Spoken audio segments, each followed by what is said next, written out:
Welcome to Curling Day in Canada. People across our great country, young and old, celebrating the sport of curling today. And we invite you to join the celebration. What better way to spend your day than outside with friends and family? Or hey, maybe you're inside enjoying the curling on TV. Wherever you are, we are going to have a lot of fun as we say hello and happy Curling Day in Canada alongside Bob Weeks. I'm Lindsay Hamilton, and we are thrilled to celebrate this day with you once again because, as we all know, Canadians from coast to coast truly love the sport of curling. And Bob, it's your first time in the studio since we hosted the show together last year. Welcome back. It's my annual visit here. Here we are. I mean, it's a great reason to be back in studio. We have a jam-packed show for you. Jennifer Jones and Brad Gushue are going to drop by the show as they go for gold in Beijing, and that's not all. No, that's not all at all. In fact, we're going to go out to Regina's Mosaic Stadium where it's a little chilly, but they're curling. They're having an outdoor curling game out there. The Sheriff, Matty Dunstone, and his team are taking on two-time world champion Kevin Cooey and his squad, which includes Sasky favorite Ben Hebert, in an outdoor skins game. I'm not sure how that's going to go.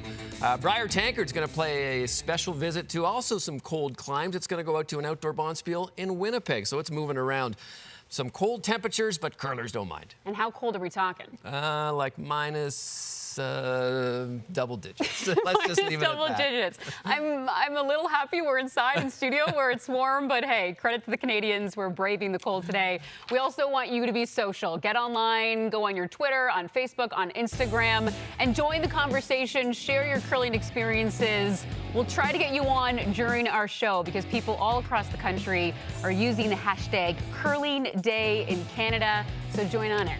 And Curling Day in Canada gives us the opportunity to share great stories about curling from coast to coast, people who are curling, and people who help grow the game and make it bigger. And this year, we really want to encourage young people to get involved in the sport of curling. Absolutely. Now, you may remember last year, we touched on a young, up-and-coming girls team in St. John's, Newfoundland. They were incredible. They made such an impression. We made them part of our TSN staff for the day, hiring a junior reporter, Satay Penny. She caught up with a fellow Newfoundlander, Brad Gushue, ahead of the Olympic Winter Games. Take a look at their sit-down. So you grew up playing hockey in St. John's, but then when you were 13 years old, you decided to switch to curling. Why? I switched to curling because I love the strategy part of it. I grew up watching it with my mom and dad and never had a chance to play. And when I actually experienced playing, I realized I love it even more. And I just enjoy playing it, and it was something I wanted to continue doing for really the rest of my life. And I heard your dad wasn't really happy about your decision. Yeah, my dad wasn't happy originally, but the main reason for that, he had just gone out and bought me a full new set of hockey equipment. And I told him probably a couple weeks after that I was done with hockey. So he wasn't happy about the financial side of it. He's grown to love the sport just as much as I do, and you know, we look back at that moment now and kind of laugh about it. Do you think curling is a good, cool sport? Absolutely, I think curling's a cool sport. You know, I've been fortunate enough to go to the Olympics back in 2006, and I remember at the beginning of the week, there weren't many fans at our games. And as the week went on, it became the hottest ticket in town, and everybody wanted to go see curling at the Olympics. And I think it was just that little bit of exposure really made them aware of how cool a game it is, how interesting it is, and how hard it is. So I just think people need a little bit more exposure to it to fall in love with it like us. I've seen that you teamed up with your daughter Haley in mixed doubles, who also curls competitively. How much did you influence her decision to play curling? So I don't think I had much influence. I think my wife and I as parents are trying to encourage her to play as many different sports and activities as possible. And from that, she can identify which one she loves and she's passionate about and kind of pursue those. And, you know, there's a part of me inside that hopes curling is one of those. But if she doesn't choose that, that's fine. I just want her to be happy with what she's doing and love what she's doing. Gushue will go to Beijing.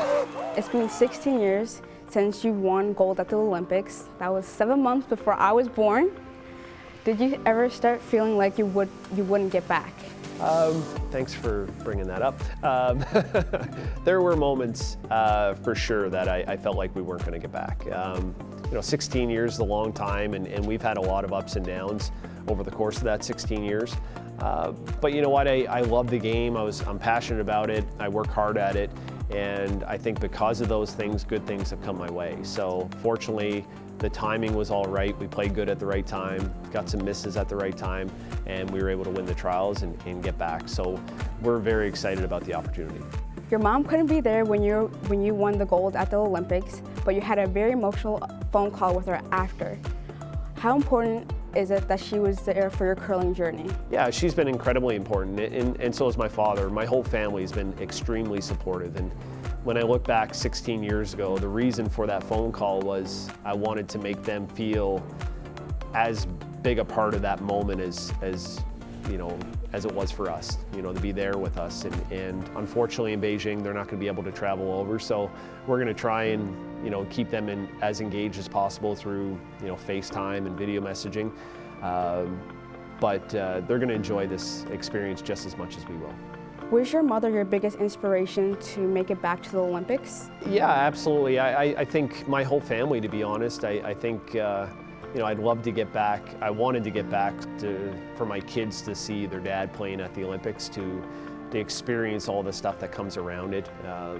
And really as a bit of inspiration to them to know that, if you put your head down and work as hard as you can, great things can happen. And they see how hard I work on a daily basis. So, it's pretty cool that now they get to watch their dad play at the Olympics, and my mom gets another chance to watch as my dad. It's all pretty cool, to be quite honest. So Team Locke and I, we would like to go to the Olympics sometime in the future. So what advice would you give us?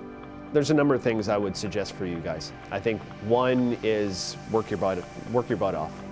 Just work harder than everybody out there and do the stuff that they're not necessarily going to do. So that might mean throwing more rocks. It might mean coming down late at night to practice because you can't get on the ice later in the day. It's making those sacrifices that people aren't willing to make. But you also have to be passionate about the sport. You have to love what you're doing. You have to be excited to learn. And that kind of brings me to the next thing is find people that are smarter than you at this time that can help you learn and accelerate that learning process. And for me, being able to affiliate with a guy like Russ Howard, or Kevin Martin or Randy Ferbey in my career, I was able to take a little bit from each one of those athletes to help me in my career. And it accelerated my growth. It made me a better curler, a better person. So try and find those people that are smarter, pick their brains, watch, learn, listen, and you'll have a pretty good chance. Thank you for your time, Brad, and for being such a great role model, especially for people in Newfoundland, Labrador. Thank you. Appreciate it. Wow, Satay, what did you think? She's a pretty good interviewer. I mean, she might be hosting SportsCenter with me one day, or maybe on the desk with us in future years. Who knows? If she's not, she might be in the Scotties. And speaking of Scotties, the first page playoff game is done. Let's head up to Thunder Bay and get an update on that from the legend, Vic Rauter. Thanks, Bob. One legend to another. Thank you for that. Hi, everyone. Cheryl, Kathy alongside. No one would have expected this 3-4 game. When you take into account you've got a two-time defending champion in Carrie Anderson, Team Canada, and Tracy Fleury from the East St. Paul Curling Club, who is the #1 team in the world. But here they were in this game, and you wonder how Anderson got here. I think the reason they got into this 3-4 game was really Kendra Lilly and Krista McCarville. Outstanding play last night. They just applied pressure over and over. And I think at times Team Canada took some risks trying to score that big end and just couldn't capitalize. And then what a year it's been for Fleury. You think about the trials in Saskatoon, loses on a last rock extra end, goes to the Manitoba Provincials and crashes out there. Then they get here and Tracy Fleury tests positive, as in quarantine, misses the first 7 days, comes back and looks a little shaky. Well, it's tough because she hasn't seen the rocks coming at her all week. Her team did really, really well in her absence, but the roles changed. Instead of talking as much, they drew back because they're not used to doing that with Tracy, and it was that uncomfortableness that we saw, and that's the struggle. So let's take a look at what happened in this 3-4 page playoff. Remember now, you have to win to stay in. You lose, you're out. So there they are, the two skips, Anderson and Fleury, and we go to the fourth, and again she's found it now. She struggled last evening, and this is the two-time champion we expect to see. And they got some breaks this end too. They had one rollout, gave them the opportunity, but they capitalized. And now you need that draw away, reaches into her pocket, and how good a shot is this to find the edge of the button and the tee line. Well, it was tremendous. Reed Carruthers, the coach, comes out and says, don't even think about playing a hit. You haven't played this way, but you can get shot, and she did. When you are the team that wins 8 straight, you score a lot of points. This team, Team Canada, has scored 14 ends of 3 or more, and here's 4. Well, chances back and forth, but they make no mistake. It's a perfect end by Team Canada, and a 4 comes about. And they go on to win it, sending Fleury home, and more disappointment for the team from East St. Paul, Manitoba. So there you go. 2-time defending champions on to the semifinal tomorrow, awaiting the winner of tonight's Page playoff between New Brunswick and Northern Ontario, 7 Eastern. And so here we look ahead now to this final game, and Northern Ontario, too bad this place isn't full because it would be rocking, but they're playing very well. This was the goal, to get to the 1-2, and they've done that. And I hope they look past that goal now. They're playing well enough. Kendra stood on her head last night and supported Krista so well. So an opportunity to get to that final. And for New Brunswick, what a wonderful story. I mean, you think about Andrea Crawford. Last time New Brunswick ever made a final was 1991, and that was Heidi Hanlon, the legend of New Brunswick curling. Can Andrea get them there again? Well, the odds were 67-1 against her winning the Scotties. Now they're just over 2-1, and that's because people have seen how well she can play. The challenge is this will be her first time tonight she's ever played on a single sheet in an arena. All right, so 7 p.m. Eastern time, the 1-2 Page playoff. It's going to be quite something from here in Thunder Bay as we return to Lindsay and Bob. Thank you, Vic. We look forward to that. We're also watching the Olympic Winter Games. Mixed curling doubles well underway. We've been watching Rachel Homan and John Morris. Bob, what are your thoughts about them representing Canada so far? Well, they got off to a bit of a bumpy start. John Morris had a kind of a bumpy opening game, but they've rebounded. They're 4-2. They're sitting in a nice tie for third. The big surprise here so far has been the Italian team, which is undefeated. They're ranked 25th in the world. They haven't had the toughest of schedules so far, but they're the team to beat. They've already secured one of the 4 playoff spots. And then the 3-way tie, Sweden, Great Britain, and Canada. And really right now, Canada cannot afford to lose another game. I don't think they will. I think they're really finding their partnership, their communication, and they're throwing some really nice rocks. So look out for them. They've got 3 more games left, and we'll see how they do. Yeah, next up for them, Czech Republic, and then Australia in draws 11 and 12. You can watch that later tonight, leading into tomorrow morning. So stay tuned. Plenty to look forward to. Meanwhile, we are just getting started here on Curling Day in Canada. Mosaic Stadium hosting an outdoor curling match. But how'd they build a curling sheet there? We'll find out the answer. It looks chilly. And then we go indoors for some rocks and rings, a grade 4 class with a special assignment and surprise.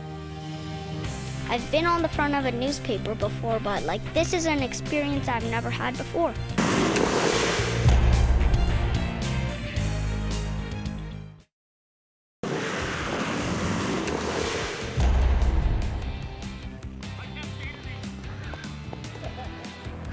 Yesterday, the City of Regina began their Winter Frost Festival. Lots of activities for the community to enjoy, including the field at Mosaic Stadium becoming Saskatchewan's largest ice rink. And today they are hosting a curling skins game between Team Dunstone and Team Cooey. Temperatures feeling like minus 12, winds gusting to 44 kilometers. There was a delay because of snow. Now, obviously, making a curling rink outside isn't the easiest thing. For more on that, let's head to CTV Regina's Britt Dordt. All right, a very unique experience happening in Regina, Saskatchewan today, an outdoor curling skins match between Team Kevin Cooey and Team Matt Dunstone. But before the game could take place, well, the ice had to be made. So that's where Darren Gress comes in, the ice maker. Darren, talk to us a little bit about the preparation that had to go into making this. Well, it's different making curling ice outside than it is inside for sure. So it's ice outside is totally different from ice inside. It's whatever the elements is, you have to change it all the time. So if it's 40 below, you got to have hotter water. If it's not, if it's colder outside then, or warmer outside, then you got to have colder water. So, and if it's too cold, the ice just cracks and snaps. So yeah, it's a bit of a challenge. Well, and talk to me a little bit about how your team had to factor the forecast on game day into the ice. Well, we didn't expect the snow to hit us, but we had it nice. We thought we had it nice and contoured nice. I really thought we had really good ice, and then all of a sudden there was some snow. So it's a big deal, but it's not a big deal. So we'll just clear it off, and hopefully they can get them down the ice. Well, and now that you've added this to your ice-making resume, do you feel like the sport of curling will see more games like this? Well, I hope so. I mean, it is fun, for sure. If the teams want to play, then let's play. All right, well, congratulations on this new feat to add to your resume. We are looking forward to Team Matt Dunstone and Team Kevin Cooey kicking it off here at Mosaic Stadium. Hey, it looks good, but I have to say, probably a little bit chilly. I think the ice is going to be a little slow, too. Just a tad cold. Well, kudos to all of our Canadians braving the cold temperatures today. But if you love curling but maybe want to stay a little warmer, we have good news. We have found an innovative way to curl indoors. Egg Farmers Rocks and Rings, presented by Curling Canada, is in its 13th year, and over 2 million curling experiences have been facilitated inside school gymnasiums and community centers across the country, and this is a really fantastic program. Like all of us, Rocks and Rings had to adapt due to COVID, but teachers can now rent equipment. They can sign up to their online portal, which is almost 100 different curling-based lessons. And Bob, this is a fantastic way for kids to get involved in the game. It's an amazing program. It's brought the sport to so many people. And we found a grade 4 class where restrictions really didn't prevent an instructor from coming in to teach them some curling. The students were asked also to do a biography of a famous curler, and they got a bit of a surprise. All right, so we're all getting super excited about the Winter Games, and we've been focusing on our biography assignment on who? Jeff Walker. Jeff Walker. And can somebody tell me 3 facts about Jeff Walker, or 1 fact for each person? Gernawaz. He was born on November 28th, 1985. Awesome, thank you very much. Jeff Walker is currently living in Edmonton, Alberta. Awesome. Let's play a little game of fact and fiction. Okay, question 1. You must be at least 50 years old to participate in curling. Is it a fact or is it fiction? Fiction. It is fiction. Question, there are 4 different curling disciplines in the Olympics and Paralympics. Is this fact or is this fiction? Fact. We have a special video from our very own Jeff Walker. Which team is he a part of again? Can you say it together? Team. Thank you. Hi everybody in Miss Roy and Miss Cuthbert's class. It's Jeff Walker from Team Gushu and Team Canada for the upcoming 2022 Winter Olympics. I got a call from my friends at Rocks and Rings, and they were telling me that you guys are doing a very special biography assignment on somebody, and that somebody that you chose was me. So I wanted to send you this message and say thanks for choosing me, and hope that you're having so much fun learning about curling, both in the classroom and the activities that you do in the gym through the Rocks and Rings program. It was really exciting. I mean, I've never met an Olympian in my life. So let's go to the gym with Miss Cuthbert, and we're gonna learn all about curling today. So the person at the front of the line is going to slide their rock towards the house, and then the next person in line is gonna try and take it out, all right? He's gonna try and take it out.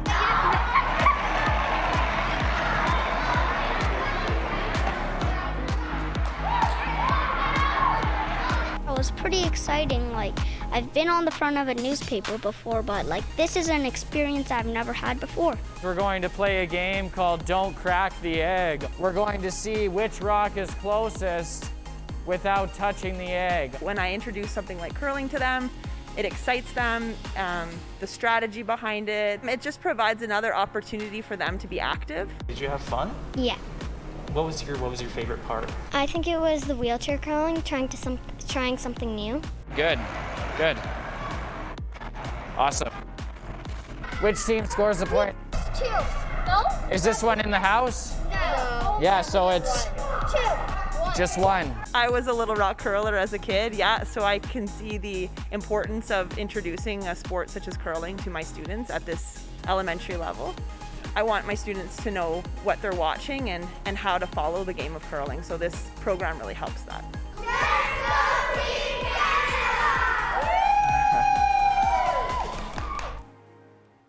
That's awesome. What a great class, eh? I think they all screamed in enjoyment when they're like, you have to be 50 to curl. That's not true. Hold on, teacher. We know what's going on. No, that's not right, exactly. With that program has really made it into a lot of schools right across the country, and so many kids now have taken up curling because they were introduced to it in their classroom. It's so great to see the sport continue to grow. And as mentioned, we have been keeping an eye on Canadians across our country today who've also been sharing their own curling experiences. We encourage you to keep sharing on social. We'll try to get you on during the show. Yes, get on Twitter, get on Facebook. Keep sipping out of that curling mug and playing games in your living room. We'll continue the celebration after the break.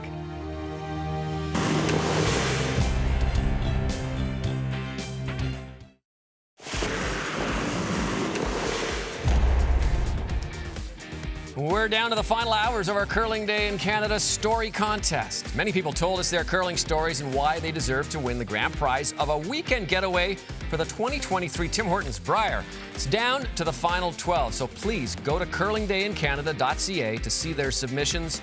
You have until 11:59 Eastern tonight to vote for the winner. All right, folks. So you're on the clock. Just a few hours left. Make sure you go online and vote. 11:59 Eastern is your cutoff. But we're just a few days away until we want to talk about another winner, last year's winner. He and his family are going to go to Lethbridge very soon for the Brier, and they're from New Brunswick. And it's a really incredible story, and it shows you dream big, Bob. Always dream big. It's an amazing story, and I get chills every time. We've seen this, obviously, so it gets chills about it. It's good on so many different levels. Yeah, take a look. Jonathan Henry is a curler with Special Olympics New Brunswick. Curling since 2008, Jonathan has experienced many incredible moments, but two stand out the most, including a shot most curlers can only dream of. While skipping his team at a Special Olympics bonspiel, Jonathan completed an unbelievable 8-ender. Drag it in. We got it. Come on, we got it. Yeah. You got it? Oh my gosh! I was so excited about that. That is so awesome and just fantastic. And I love being part of that. The crowd was ecstatic. Now, I think we were more excited than they were. His dad ran out on the ice. Don't you move those rocks. And he took a picture of it. An 8-ender in curling is like a hole-in-one in golf. They just love this game so much. They weren't thinking about that. They weren't thinking about getting their pictures in newspapers or making the news. They were just curling for the love of the game, which made it even more exciting for the spectators. Jonathan has met several elite curlers, but one team has captured his heart because of their support of people with Down syndrome. Each March 21st is World Down Syndrome Day. And on that day, Sweden's Team Hasselborg have posted pictures of them wearing mixed socks to raise awareness. When Jonathan's dad saw, he reached out to them to tell them the story of the 8-ender.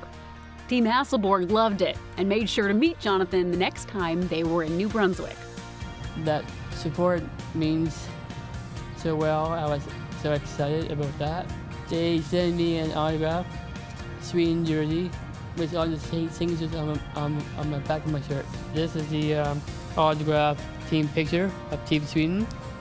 Jonathan's story is about lasting memories and inclusion, and one that his entire community gave overwhelming support to. The story is so much larger than just curling. Yes, it's his curling story, but it talks about inclusion. It talks about being a part of a community. I wanted to share inclusion and the abilities of our athletes. Sometimes they don't get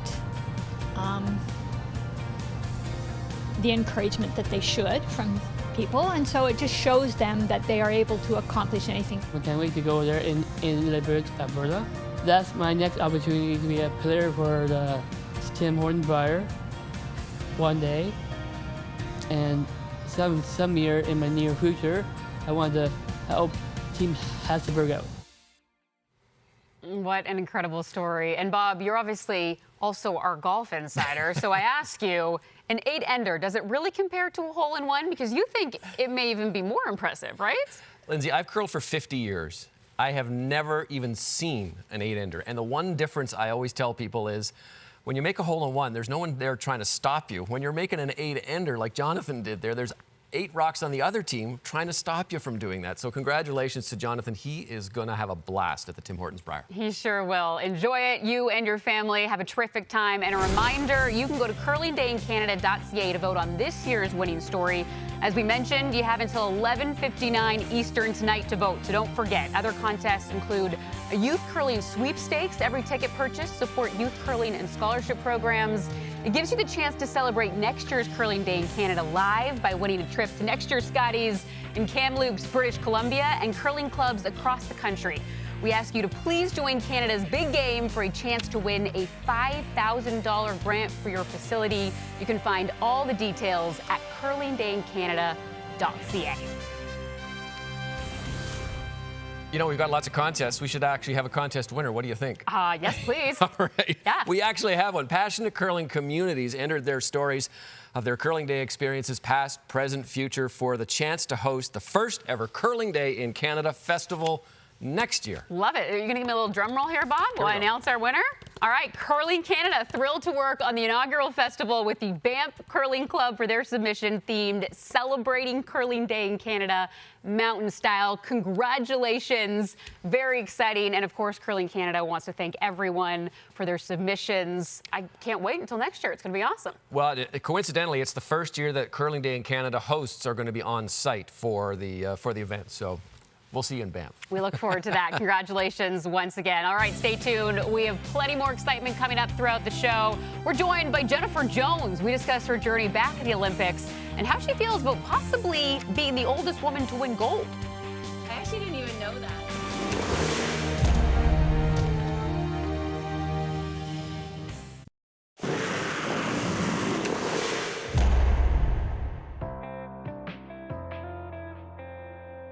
Jennifer Jones has seemingly done it all in curling. From the Scotties It's a win for the record books for Jennifer Jones. to the World Championship Done it! Canada is your world champion. to Olympic gold. To stand on that podium and see that Canadian flag being raised, I wish everybody in the world could experience it. And now she's back at the Games looking to add even more records to her illustrious career. Jennifer Jones will go for gold again. The journey to Beijing has been a remarkable one. Introduced to the game by her parents in Winnipeg, she became entranced with the sport from the time she was old enough to slide out of the hack. I basically grew up at the curling club. My dad was a very active member, and he just loved the St. Michel Curling Club. We spent hours and hours and hours of my childhood there, and my daycare was actually there, but I would sneak out of the daycare, which would never happen nowadays, and I would go and watch the curling. It was a love at first sight for me. Her talent was soon obvious. A Canadian junior title was followed by a trip to the Scotties, the first of 16, and 6 titles, highlighted by moments such as this. She will be Canadian champion if she makes this shot. They're working on it frantically. There's the contact. There's the roll. She's made it. A shot for the win. That is the best shot I've ever seen to win a game. It was no surprise then that 2 years ago, Jones received the ultimate recognition. The greatest female curler of all time, Jennifer Jones. You're gonna make me cry. What an honor. At 47, Jones is not only battling the best international players in the sport at the Games, but also time. She's the oldest female Winter Olympian in Canadian history, and would be the oldest woman from any nation to win a medal if she manages to get to the podium. But with support from her teammates and a drive to succeed like no other, Jones seems destined for more great moments and a never-ending love of her sport.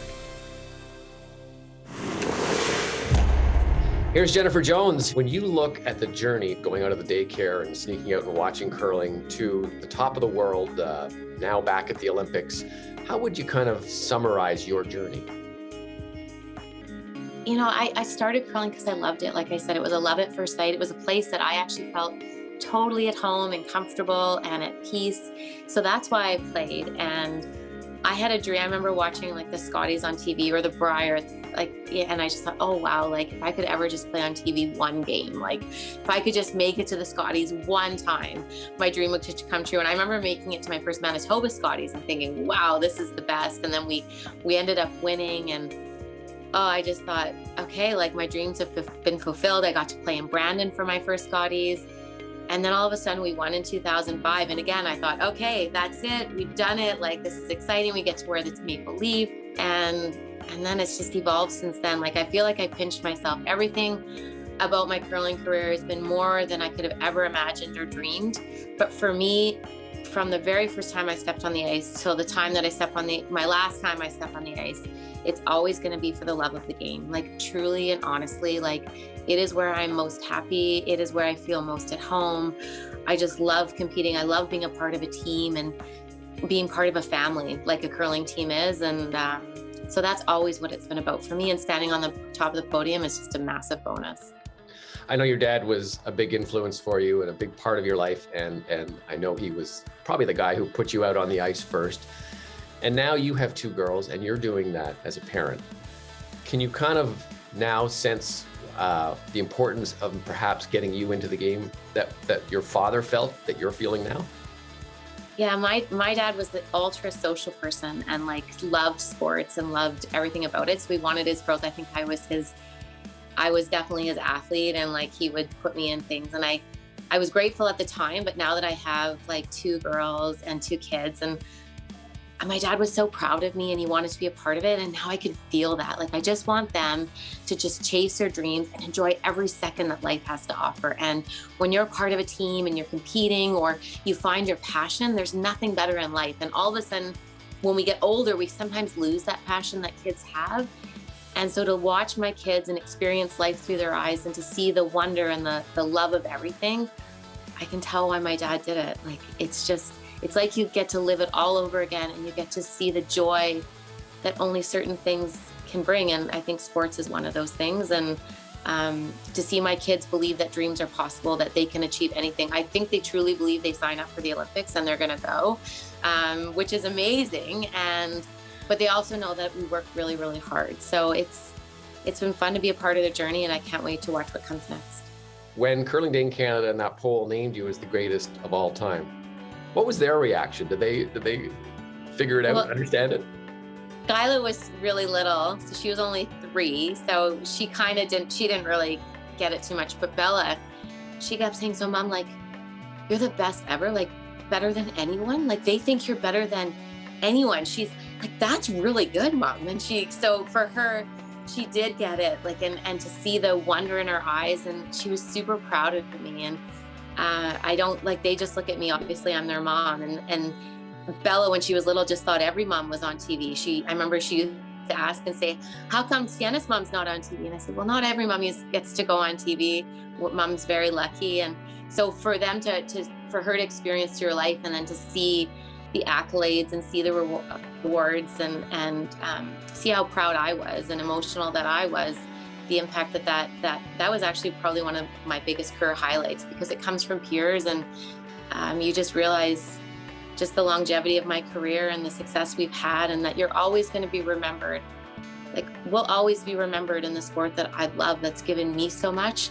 That's just truly humbling. Like, I can't believe that we'll always be talked about and never forgotten, and that's pretty amazing. You're going to set some records. I'm not sure if these are good or bad. I don't know how you take these, but you know what's coming. 47 years old. You're going to be the oldest Canadian Olympian, and you have the chance to become the oldest female medalist in any country. How do you look at those? Does that mean you're got great sustainability? And are you thankful the fact that Russ Howard was 50, so you're not the oldest overall? I actually didn't even know that.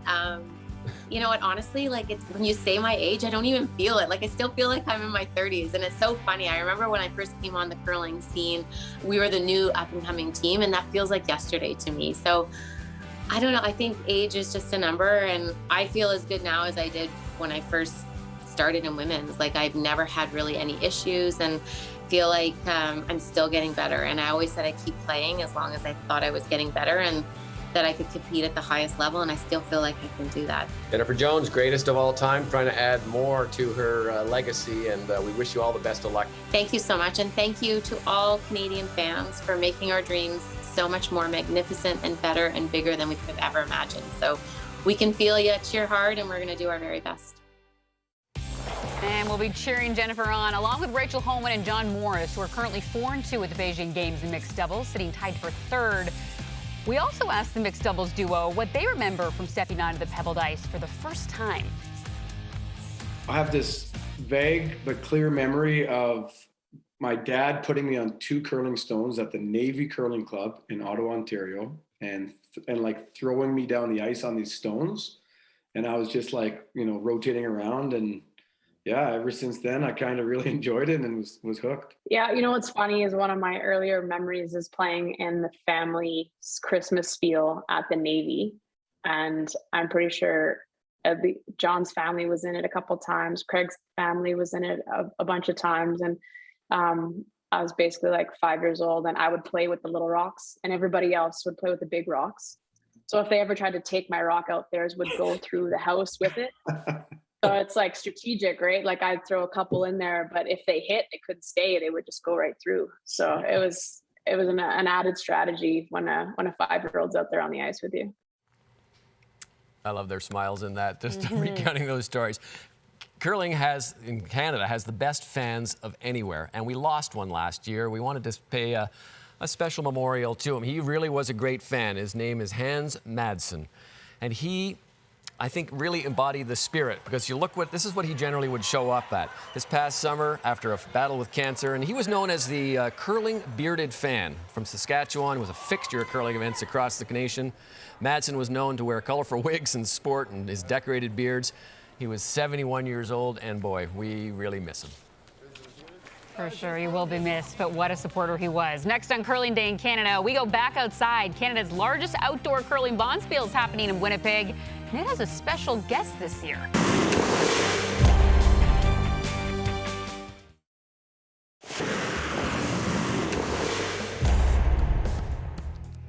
Welcome back. Canada's largest outdoor curling bonspiel is happening today on Winnipeg's Red River. It's the annual Ironman bonspiel. Over the last 2 decades, people from around the world have enjoyed the event, while also raising money for charity. This year, it's hosting the Tankard, and with plenty more from the event, we say hello to Sarah Orlesky. We're here on the banks of the Red River as the Ironman curling event is taking place behind us right now here in Winnipeg. I'm joined by Lynn Roy, who's the media relations coordinator for the event. All right, well, the nice news is that with the extreme cold warnings that we have had in Winnipeg recently, that is not the case today. But you look at all of the great curlers that are out there having a good time. What is this event? The Ironman Outdoor Curling event is a charitable event where we raise money for Houghton Stroke Foundation. So we build rinks of curling ice out on the river, and we invite people out to come and curl, and we have teams register, and we curl all weekend outside. How many teams are currently registered? We have 40 teams currently registered, so roughly about 160 people. And how did this event come to be? The event was founded in 2001 by 2 gentlemen, and they began just doing all the curling stuff outside. When you look at this, and you can hear curlers behind us that are having a great time, you can hear the laughter, enjoyment. Everyone has had to make different adjustments based on COVID. How has that impacted this event? Well, we've had to remove the entire tournament aspect. So we're no longer competing, we're just out there having fun. And we, instead of raising money so now we're raising money, and the people who raise the most money will get prize draws. One of the things I love is that you see so many repeat teams when you look through that have been here over the years, telling you what a fun event this is for everyone. You also have the Tankard here in attendance as well. What has the response been like from curlers with the opportunity to be able to see it? Oh, it's been very interesting because they're excited to see that there's Curling Canada's here, right? So the response has been great, and as you can hear, everyone's having a great time. So this is just what the event's all about. Well, we appreciate your time so much. It is a wonderful day out here, and you know that it's going to be going on throughout the weekend as well. Thanks so much, Lynn. Thank you.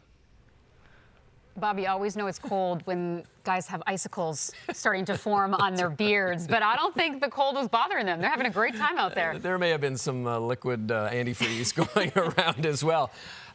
You know, even though we've spoken a lot about Brad Gushue and Jennifer Jones. Men's competition starts Wednesday. Women's competition starts Thursday. It's gonna be great. A lot of stuff going on. And even though they won their gold medals a long time ago, you know, I think they still have a really good chance at doing it again. And I got my edge picks. All right. Let's see how we do. I'm going to put you on the spot here.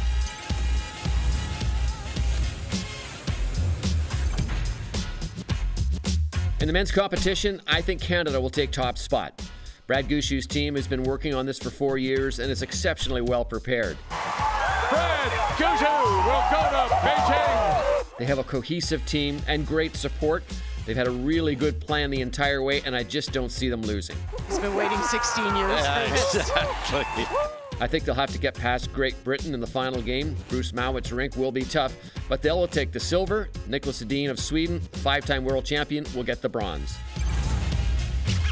The women's field is so deep that there are really 5 or 6 teams that could win.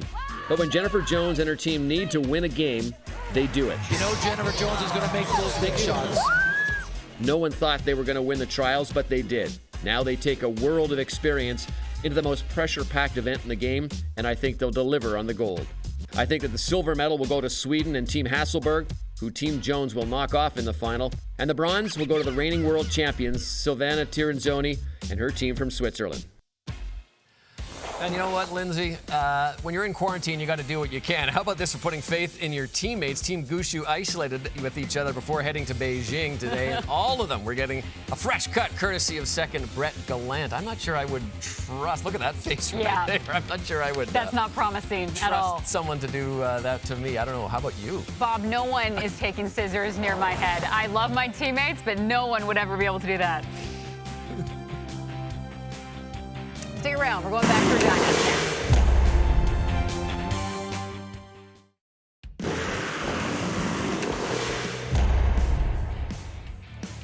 Welcome back. Let's go back to Saskatchewan. As we mentioned earlier, the city of Regina is enjoying their Winter Frost Festival. They've turned Mosaic Stadium into a giant rink. Part of the festivities is Team Cooey playing Team Dunstone in a skins game on there as well. 6-end match, $25,000 on the line, and Britt Dort caught up with the Skips before the match. Well, a very unique experience going on here in Regina, Saskatchewan at Mosaic Stadium, an outdoor curling skins game between Team Kevin Cooey and Team Matt Dunstone. Now, Matt, I want to begin with you. This is a very unique experience. You said you were excited to give curling fans an experience they've never seen before. So what do you think this does for growing the game? Yeah, I mean, it's going to be a totally new experience and totally for us players too. I mean, we've never done anything like this before. You know, I think with everything that's going on in curling right now, it's just a really good opportunity to see what our sport's about. We've got the Olympics going on right now. We've got crunch time at the Scotties. I mean, there's so much with the sport actually going on right now. So, and more people than ever before tune into the Olympics, right? Like they always watch the curling. So it's a great time for our sport. Well, and Kevin, you said, hey, I want to come out here, I want to make a couple shots, but ultimately I want to put on a show. So what do you have to say to all these amazing fans around you today? Yeah, hopefully they have fun. I know we're going to have fun. Like Matt said, this is a once-in-a-lifetime opportunity for us to play outdoors in an amazing stadium. So looking forward to it. I think the conditions are going to be tough. Hopefully they don't have high expectations for the quality of curling, but we're going to try our best, and it's going to be a lot of fun. Well, and we know it's always a fun time between the two of you. It's a fun atmosphere today, but how competitive is this match for you, Matt? You know, between our two teams, it always gets competitive out there. So, I mean, we're going to go out there and try to take a few bucks off these boys, no doubt about it. Well, and Kevin, you guys actually have Regina's own Ben Hebert on your side, so you both really do have a home field advantage in a way. So how much more does that up the stakes of this game? Hey, every time you step on the ice, you want to win. I just walked down here. There's a lot of Heberts on the side of the ice here, so it's going to be fun, and no one wants to win more than Ben, and he's a Saskatchewan guy, you know, to the core, and he wants to win. Everyone wants to win out here. Well, we know how much Saskatchewan loves their curling. One final question. You guys have had a chance to warm up on the ice. How have you had to adjust your game? We'll start with you, Matt. You know, we're going to have to throw it real hard out here today. There's not going to be a whole lot of takeouts. I think we're timing hog to hog at about 9 seconds. So, you know, this is going to be a unique experience for everybody. And you, Kevin? Yeah, we're going to have to lower our expectations compared to a normal sheet of ice. But, you know, a couple ends in, it's still competitive. We're playing a great team against Matt, and hopefully we can make some shots. Well, we're very excited to watch you guys. Thanks for this today. We're having a great time down here. It's a really fun event. We'll send it back to you guys. Kevin Cooey looks frosted there. During the Frost Festival out in Regina, they are also having a big 50-50 draw to benefit Saskatchewan Winter Games, and we know how big some of those pots can get in Western Canada. Oh, yes. As you can see, Bob and I have also done a quick change. We get to wear hoodies on national TV. Yes, please. These are Curling Day in Canada's official sweaters. You can get them in adult and youth sizes, and you can get your own merchandise and these sweaters at curlingdayincanada.ca, and all proceeds support youth curling programs across the country. I have to say, they're extremely comfortable. I think they're really soft inside. We could probably have sold a few in nice Saskatchewan. And cozy. All right, stay tuned.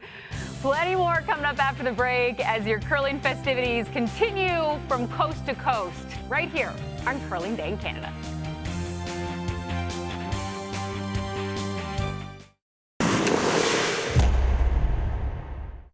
Happy Curling Day in Canada. Wow. Before we end the show, we'd like to show a few more images of Canadians curling across our country. You've been sending in your pictures, and keep using the hashtag because we love to see all of those wonderful images and videos on social media. Bob, as we know, Canadians truly love their curling, and thank you so much for joining us for another year. We love doing the show, and remember, keep getting outside with your friends and family and enjoy the game. Hurry hard, hurry hard. Hurry hard. You got to really yell at Bob. Hurry hard. Hurry hard. Thank you so much. We'll see you next year. And hey, Canada, keep enjoying your curling.